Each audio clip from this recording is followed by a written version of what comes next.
اچھا، یہ گوڈسے اور نارائن آپٹے کون تھے؟ یہ نارائن آپٹے ایک دکشت مہاراج کے پاس گیا، دونوں گئے، گوڈسے اور نارائن آپٹے، جا کر کہا کہ دکشت مہاراج، ہم نظام کی پیسے لوٹیں گے، تمہارے پاس بڑے بڑے گاڑیاں، ہم کو بڑے بڑے گاڑیاں دے دو۔ تو دکشت مہاراج نے کہا لے کے جاؤ، اور کئی دن ہو گئے تو مہاراج نے کہا کہ بیٹا کیا ہوا، بڑی گاڑی تو لے کر چلے گئے، بولے ابھی کر رہے۔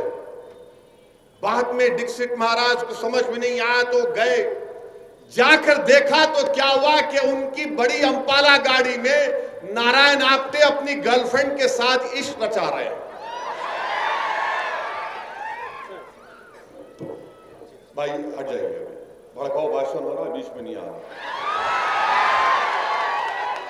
یہ ہسٹوریکل فیکٹ ہے،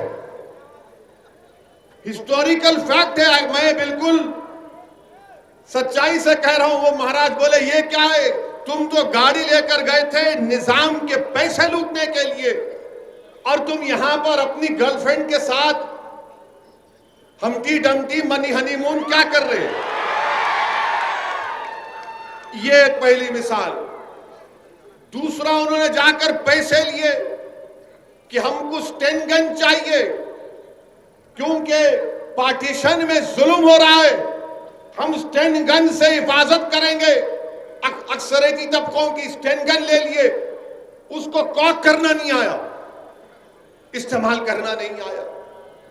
یہ ان کا بیک گراؤنڈ۔ اور گوڈسے کا اور ایک بیک گراؤنڈ سنو آپ۔ گوڈسے اس بھارت دیش کا، آزاد بھارت کا سب سے پہلا ٹیررسٹ، اور گوڈسے جب پیدا ہوئے تو ان کے ماں باپ نے ان کے ناک میں ناک کی بالی ڈالی، اور کئی سال تک ان کو بچیوں کے کپڑے پہنائے، کیونکہ ان سے پہلے کئی بچے ہوتے تھے، انتقال ہو جاتا تھا۔ تو ماں باپ نے سمجھا کہ ناتھو رام کو، ان کا نام ناتھو رام نہیں تھا، وہ نت ڈالنے سے ناتھو رام ہو گئے۔ تو کئی سال تک ان کے ماں باپ نے ان کو بچوں کے کپڑے پہنائے، اس کے بعد ان کو بھائی پیدا ہوئے۔ تو گوڈسے کو ایک تکلیف تھی کہ مجھے اپنی مردانگی دکھانا ہے، میں مرد ہوں، میں مرد ہوں۔ اس کو ایک ذہن میں پیدا ہو گئی تھی بات، یہ نفسیات کا شکار ہو گیا تھا۔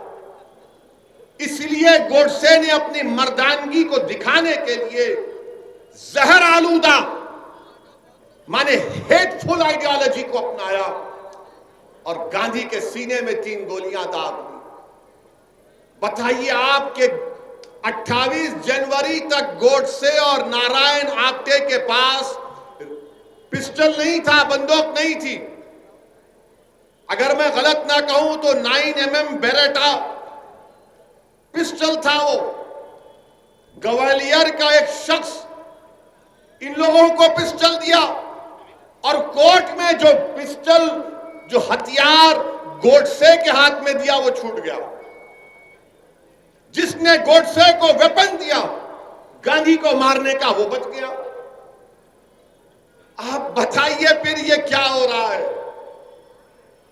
گوڈسے نے اور نارائن آپٹے کو سزا ہوئی، ان کو پھانسی ہوئی، مگر آج بھی آپ سے کہہ رہا ہوں کہ جن لوگوں نے گوڈسے کو ہتھیار دیا، ایک مرتبہ نہیں 5 مرتبہ باپو پر جان لینے کا حملہ ان تین سب نے مل کر کیا تھا۔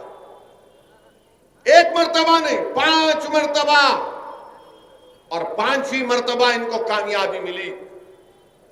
ممبئی کا ایک پولیس کا عہدیدار تھا، نام یاد نہیں آ رہا، اس وقت موراجی دیسائی وہاں کے ہوم منسٹر تھے، اس نے جا کر کہا کہ گوڈسے ملوث ہے، ساورکر کا انوالومنٹ ہے۔